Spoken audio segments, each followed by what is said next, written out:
I've got to work harder. Oh, Jean, you've been working hard na since coming out from military. So, thank you. Grabe ang hot, oh. Ang chan, ang abs, oh. Grabe siya.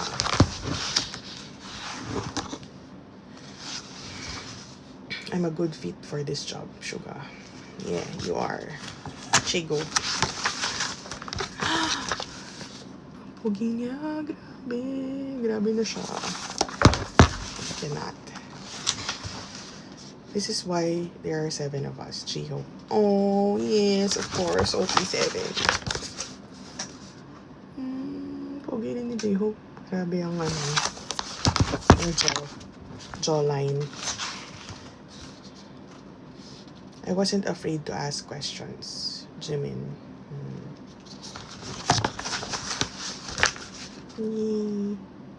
Tsaka nakakatuwa sa kanila that, diba, even na successful na sila, they still try to learn something new. And I think as individuals, we do that as well, no? Na we try to better ourselves kahit na we have reached a certain point in our careers, no? Parang there's still something new to learn, no?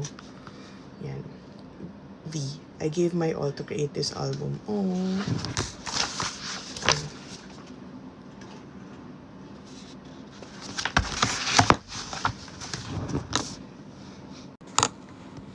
Next is I'm very carefree and open. Jungkook. So, yun, cutie pie. Yan. Story time lang. Yung Uber driver namin dun sa Busan. As in, kinorek niya yung pronunciation namin ng, di ba, para kasing Jungkook. So, hindi. Jungkook. So, parang parang Jong. Tapos, yung K kasi nila interchangeable with G. So, parang Jungkook. Yun daw tama. Kasi yung Jungkook yata parang Chinese or something. Ganyan.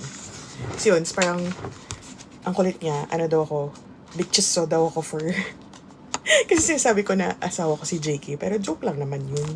Like, lang. Masyado lang siyang seryoso. Ajushi. na, hindi. Pero seryoso. Love ko si JK and all of them, OT7. Yan. So, anyway, that's it. Thanks for watching. Please like and subscribe. And if you have any questions about BTS or anything, feel free to comment.